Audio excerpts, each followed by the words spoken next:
firman yang akan disampaikan Tuhan dapat menjadi berkat bagi setiap kami Tuhan. Terima kasih Tuhan, dalam nama Yesus, haleluya, amin. Shalom Bapak Ibu Saudara, walaupun kita di kondisi yang seperti ini, tapi kita harus tetap semangat untuk bersorak-sorai meninggikan nama Tuhan.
Mari kita datang pada Tuhan.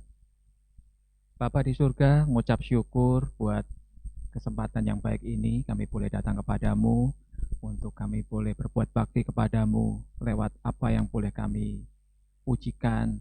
Biarlah ini Tuhan boleh berkenan kepadamu. Dan sebentar kami akan mendengar kebenaran firman-Mu. Kami mau belajar dari firman-Mu. Kiranya Engkau mengurapi kami dengan Roh Kudus-Mu. Beri kami ilham supaya kami memahami apa yang menjadi kehendak-Mu lewat firman yang akan kami dengarkan. Biarlah iman kami bertumbuh dan kami boleh menjadi pelaku-pelaku firman-Mu. Terima kasih ya Tuhan. Dalam nama-Mu Tuhan Yesus kami ucap syukur, kami berdoa. Haleluya. Amin. Shalom Bapak Ibu Saudaraku sekalian. Mengucap syukur saya dikasih kesempatan lagi untuk berbagi kebenaran firman Tuhan. Baik, saya berharap kondisi ini tetap membuat kita selalu bersyukur ya. Kondisi yang memang sulit buat kita semuanya, dari sisi ekonomi, dari sisi hubungan, banyak hal kita bergumul ya. Saat ini kita mau belajar dari satu perikop atau tokoh Alkitab lah ya, yang jarang sekali dibahas ya, tapi menarik ya kisahnya, dan kita mau tahu apa yang Tuhan mau untuk kita sama-sama pelajari dari tokoh yang namanya Hagar. Ya, jarang ya kita baca tentang Hagar. Hagar adalah budak atau hamba dari Sarah, istri Abram. Ya, Hagar latar belakangnya orang Mesir, orang jauh di sana. Ya, mereka ikut Abram dan Sarah ketika Abram dan Sarah pergi ke tanah Mesir ketika terjadi kelaparan hebat. Ya, akhirnya mereka keluar dari tanah Mesir. Firaun kasih banyak harta bagi Abram dan Sarah, termasuk Hagar ini. Ya, Bapak Ibu Saudaraku, kita tahu ya, kita banyak belajar bahwa Abraham ini ditulis oleh firman Tuhan sebagai sahabatnya Allah. Ya, Tuhan punya rencana yang luar biasa bagi Abraham dan keturunannya. Tapi kenyataannya nggak seperti itu. Ya, sejak keluar dari Ur Kasdim, Abraham pergi ke tanah yang jauh, ya, tinggal di tanah Kanaan, dan mereka harus pergi ke Mesir mengalami kelaparan, tinggal di Mesir, lalu mereka keluar lagi dari Mesir bersama dengan Sarah istrinya untuk kembali ke tanah Kanaan. Nah, menarik, Abram menerima firman dari Tuhan bahwa keturunanmu akan menjadi banyak seperti bintang di langit dan pasir di pantai, di laut. Tapi Tuhan menjanjikan itu sesuatu yang sepertinya mustahil bagi Abraham ya. Ketika Abraham kembali ke tanah Kanaan, usianya sudah 70-an tahun. Ya, kita lihat aja bagian yang menarik dari firman Tuhan.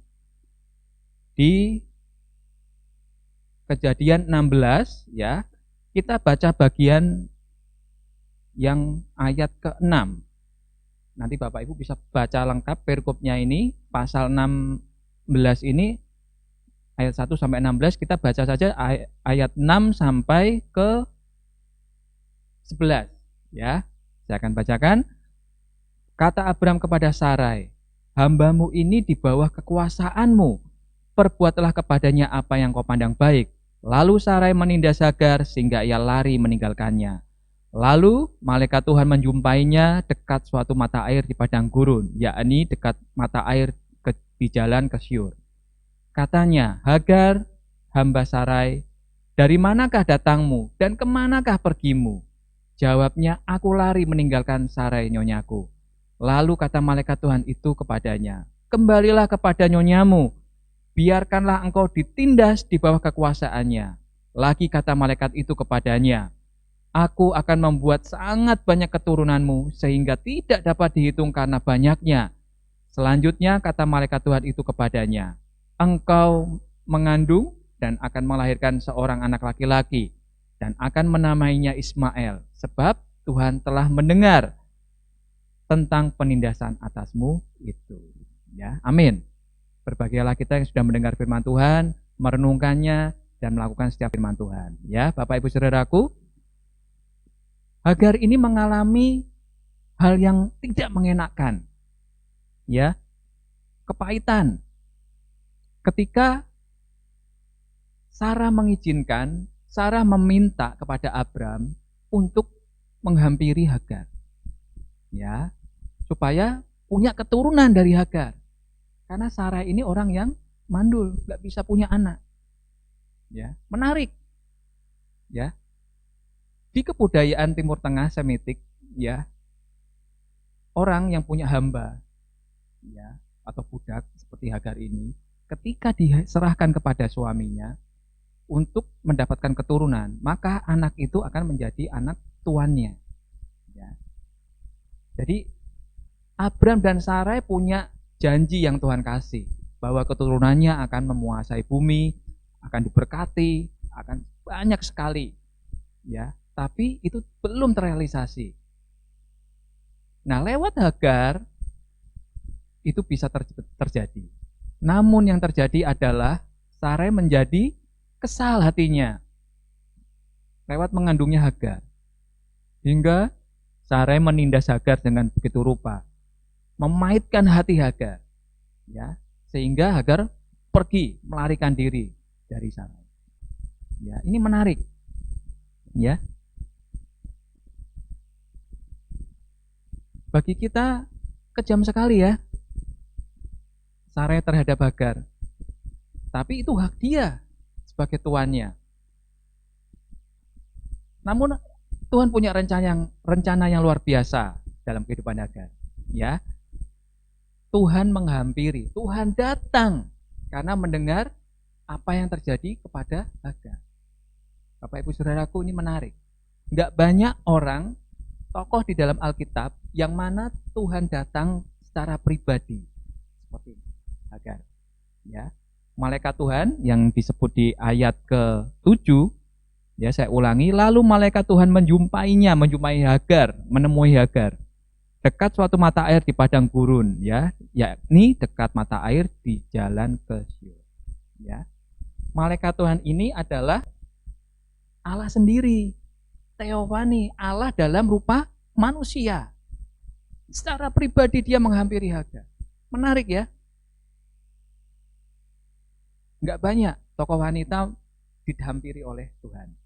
Ya, bahkan Sarah aja enggak pernah Tuhan berbicara langsung kepada Sarah. Ya, tapi beda Hagar ini. Ya, Bapak Ibu Saudaraku, ketika Tuhan datang menghampiri Hagar, dia melihat langsung Tuhan.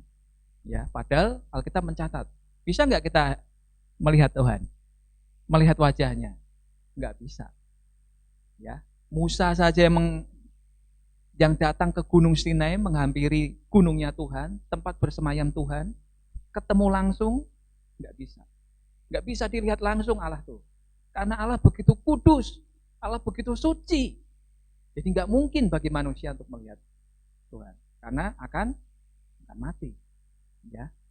Ya, kita lihat di Keluaran 32, ya, di sana disebutkan bahwa manusia hanya bisa melihat punggungnya Tuhan, belakangnya Tuhan. Ya, Tuhan bilang apa?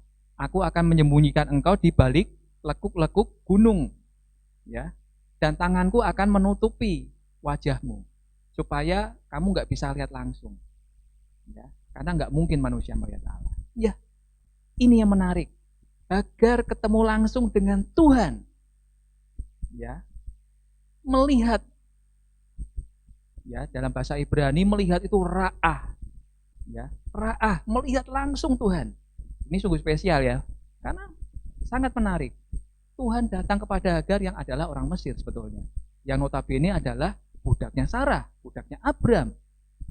Ya, tapi menarik, di penghujung pertemuan Tuhan terhadap Hagar, apa kata Hagar? Ya, kita lihat di bawah ya.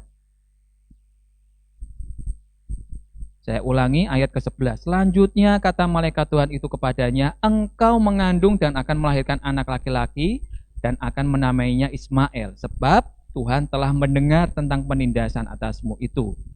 Seorang laki-laki yang kelakunya seperti keledai liar, demikian nanti anak itu, tangannya akan melawan setiap orang dan tangan tiap-tiap orang akan melawan dia, dan di tempat kediamannya ia akan menentang semua saudaranya.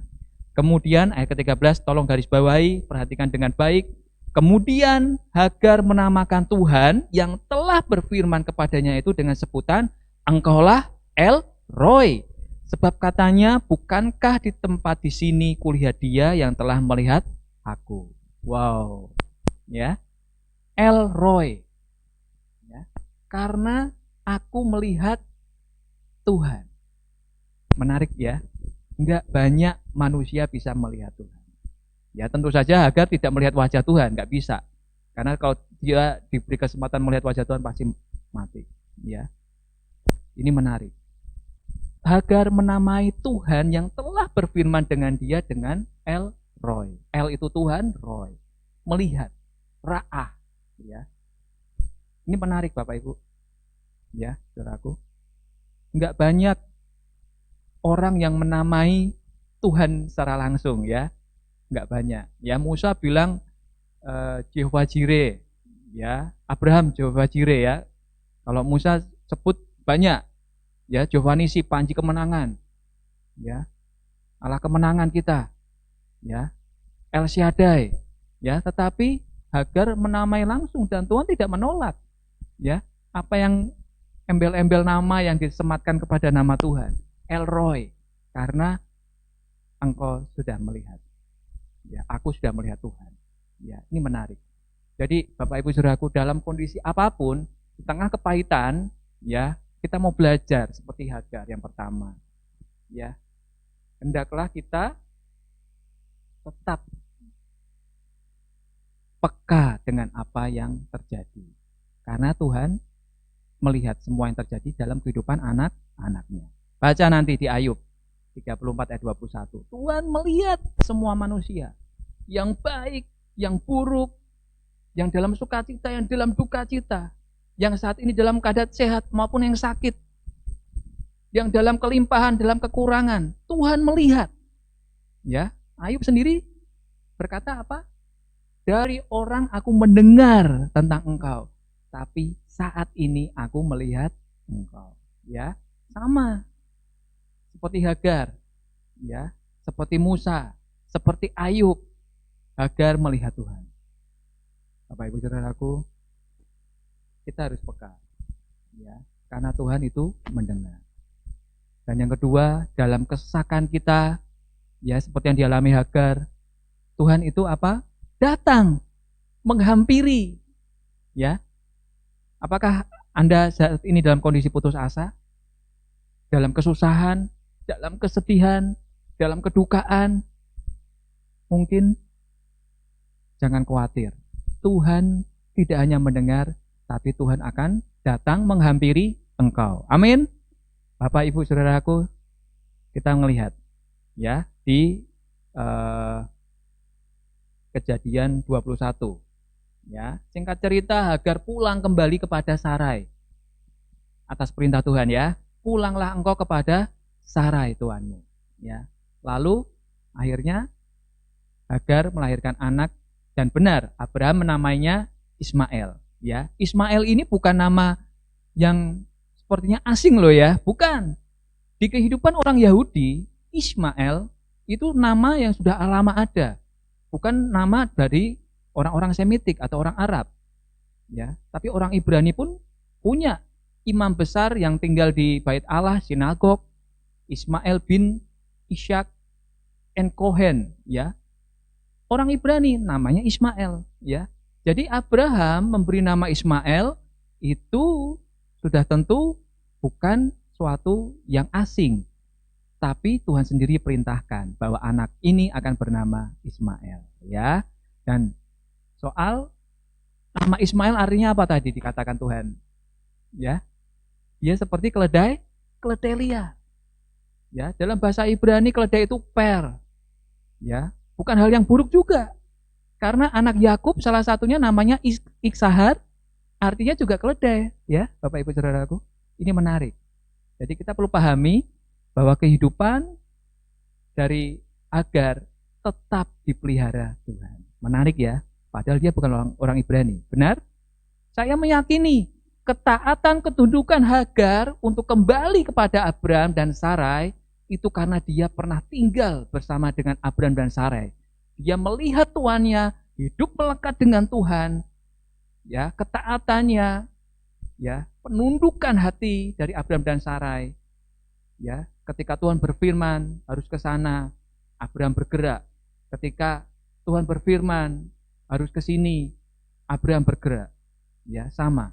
Ketika Tuhan perintahkan Hagar kembali kepada Sarai, Hagar kembali. Bapak Ibu Saudaraku, ini menarik bahwa setelah lahirnya Ismail, yang terjadi adalah apa? Apakah semuanya damai? Enggak, ya. Kita lihat di Kejadian 21 ayat 15 sampai 17. Baik. Kita baca, ya. Keesokan harinya pagi-pagi Abraham mengambil roti serta sekirbat air dan memberikannya kepada Hagar. Ia meletakkan itu beserta anaknya di atas bahu Hagar. Kemudian disuruhnyalah perempuan itu pergi. Maka pergilah Hagar dan mengembara di padang gunung Beersheba. Ketika air yang dikirbat itu habis, dibuangnyalah anak itu ke bawah semak-semak. Dan ia duduk agak jauh, kira-kira sepemanah jauhnya. Sebab katanya, tidak tahan aku melihat anak itu mati.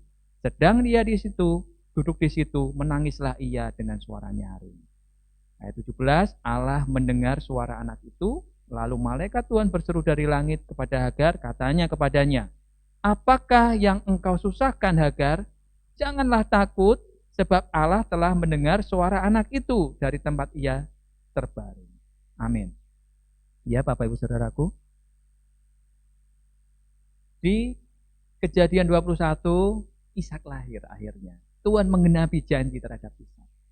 Ishak lahir dan akhirnya Abraham punya dua anak, Ismail, Ishak. Ya. Dan yang terjadi apa? Sarai merasa, oh aku sudah punya anak. Aku nggak perlu lagi Ismail. Aku nggak perlu lagi anak ini.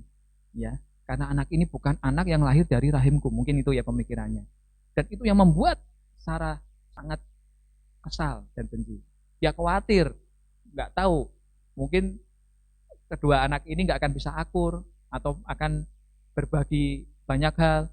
Dan dia hanya mau Ishak yang menerima pewaris dari Abraham. Ya. Sarah juga yang menyuruh Abraham untuk mengusir Hagar dan Ismail. Kejam? Kejam ya? Ya, suami mengusir istrinya, walaupun dari latar belakang dia adalah gundik atau budak dari istrinya, dan anaknya sendiri. Ya, pahit sekali kehidupan Hagar. Dia pergi mengembara lagi ke padang gurun Beersheba. Ya, hanya bawa satu kirbat sekantong air saja. Ya, di padang gurun itu jarang sekali kita temui air, sulit. Ya. Dan itu yang membuat Hagar menjadi sedih ketika air sudah habis.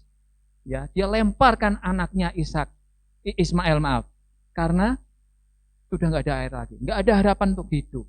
Dia menangis sejadi-jadinya. Ya, tapi sekali lagi Tuhan mendengar. Ya, Tuhan mendengar. Bapak Ibu Saudaraku, Tuhan punya rencana yang besar terhadap kehidupan Ishak dan Ismail. Ya, ditawari, dituliskan bahwa keturunan dari Abraham itu Ishak dan Ismail. Tapi di Kejadian nanti dibaca di Kejadian 25 ada lagi anak-anak dari Abraham ya. Banyak ya. Anak Abraham juga tidak hanya dua, tapi saya mau cerita, saya garisbawahi bahwa Ismail itu juga anak yang mau Tuhan berkati hidupnya. Walaupun dia lahir dari Hagar. Ya, Bapak Ibu Saudaraku, kehidupan memang menarik, ya. Tidak selamanya mengalami sesuatu yang enak, sama seperti Hagar. Ya, kalau kita lihat bahwa Tuhan memberkati kedua anak ini, kita lihat apa di penghujung hidup dari Abraham, ya. Kita lihat begitu kedua anak ini hadir di tengah-tengah pemakaman ayahnya, yaitu Abraham. Kita lihat di Kejadian 25. Ya. Ayat ke-7 sampai ke-11. Ya. Abraham mencapai umur 175 tahun, lalu ia meninggal. Ia mati pada waktu telah putih rambutnya, tua dan suntuk umur. Maka ia dikumpulkan kepada kaum leluhurnya. Dan anak-anaknya Ishak dan Ismail menguburkan dia dalam gua Makpela di padang Efron bin Zohar orang Het itu, padang yang terletaknya di sebelah timur Mamre, yang telah dibeli Abraham dari Bani Het, dan di sanalah terkubur Abraham dan Sarah istrinya. Setelah Abraham mati, Allah memberkati Ishak, anaknya itu, dan Ishak tinggal di dekat sumur Lahat-Roi. Ya, tadi saya sebutkan anak Abraham itu tidak cuma Abraham dan Israel, ayat yang ke-9 tadi dikatakan, dan anak-anaknya Ishak dan Ismail, ada lagi di atas, di ayat 1 sampai berapa ini? 4, Bapak Ibu bisa lihat, Abraham juga punya keturunan dari Ketura. Ya, nanti saya akan sampaikan di waktu berikutnya. Ya, kehidupan dari Abraham, Sarai, Hagar, dan Ketura. Rahasia apa di sana yang terjadi di kehidupan hamba Tuhan ini, anak Tuhan ini. Ya, Bapak Ibu Saudaraku, suatu hal yang menarik. Sampai meninggalnya Abraham, dua anak ini hadir dalam pemakaman orang tuanya. Kalau Ismail masih menyimpan kebencian terhadap Abraham atas pengusiran mereka terhadap Hagar maupun dirinya, tentu saja tidak hadir dalam pemakaman itu, betul? Tapi Alkitab mencatat Ismail, Ishak datang di pemakaman Abraham. Ya, dalam budaya timur, di timur tengah sana, budaya Semitik, itu menarik. Penghormatan terhadap orang tua itu sangat luar biasa. Ya, kalau Ismail masih menyimpan kebencian, dendam terhadap Abraham, tentu saja dia tidak akan datang. Ya, ini menarik. Ya, rekonsiliasi, pemulihan terjadi, ya, pendamaian terjadi, bahkan ketika Abraham tiada. Nah, Bapak Ibu Saudaraku, ini menarik. Dalam kehidupan kita, kita akan menghadapi banyak hal. Kita akan mengalami badai, kita mengalami kesusahan, kita mengalami tantangan. Ya, tapi apakah kita mengandalkan Tuhan? Apakah kita tetap melihat Tuhan? Kita mendengar Tuhan? Ya. Atau bagaimana? Kita siap dipulihkan dan diangkat kembali, atau kita justru mundur daripada Tuhan? Ya, kita belajar dari Hagar hari ini, ya. Dan saya harap ini akan menjadi pengingat bagi kita dalam kehidupan yang enak sekalipun. Tuhan hadir, Tuhan mendengar, Tuhan melihat, dan Tuhan memulihkan. Amin. Mari kita datang pada Tuhan. Bapa di surga, mengucap syukur sekali lagi lewat setiap firman yang sudah Engkau sampaikan lewat hamba-Mu. Kiranya Engkau memberkati setiap anak-anak-Mu yang sudah mendengar dari kebenaran firman-Mu. Satu hal yang menarik Tuhan, dalam kondisi apapun kami mengalami kepahitan, tantangan, kesulitan, Engkau mendengar, Engkau melihat, Engkau datang menghampiri kami, dan Engkau rela memulihkan kami. Terima kasih Tuhan, setiap firman yang sudah Engkau sampaikan, biarlah ini menjadi kekuatan bagi kami, dan rema itu akan membuat kami semakin hari semakin setia, dan kami pengharapan penuh kepada Engkau. Karena Engkau sendiri adalah Tuhan kami, Engkau lah kekuatan kami, Engkau lah yang membuat kami hidup sampai saat ini. Terima kasih, memberkati secara khusus negara bangsa kami dalam tantangan menghadapi virus corona. Biarlah Tuhan kami ambil bagian secara khusus sebagai pendoa-pendoa untuk kami membawa negara bangsa kami. Ampuni negara bangsa kami ya Tuhan, dan ajar kami taat untuk mendengar, untuk kami tunduk dalam setiap perintah dari pemerintah kami, sehingga setiap masalah yang diakibatkan virus corona ini Tuhan, kami bisa lalui dan kami boleh menikmati hidup yang damai sejahtera. Kami serahkan pemerintah kami, bahkan yang di pusat hingga ke daerah, bahkan sampai ke RT RW sekalipun, Engkau yang memberi hikmat kepada mereka. Berkati secara khusus pemimpin gereja di tempat ini, Pendeta Benata, juga Ibu Murni, beserta anak dan cucu-cucu, kiranya Tuhan memberkati anakmu ini, hambamu ini, Kau pakai hidupnya untuk menjadi berkat bagi hidup sekitar mereka. Berkati secara khusus untuk jemaatmu, pengurus yang ada, pengerja, aktivis, semuanya Tuhan, Engkau memberkati mata pencaharian mereka, pekerjaan mereka, usaha mereka, Engkau menolong dan membuat berhasil apa yang dikaryakan. Akhirnya Tuhan, kami mau kembalikan sukacita kami kepadamu, penghormatan kami kepadamu. Hanya di dalam nama Bapa, Putra, dan Roh Kudus, dalam Putra-Mu yang tunggal, Tuhan Yesus Kristus, kami mengucap syukur, kami telah berdoa. Haleluya. Amin. Tuhan Yesus memberkati.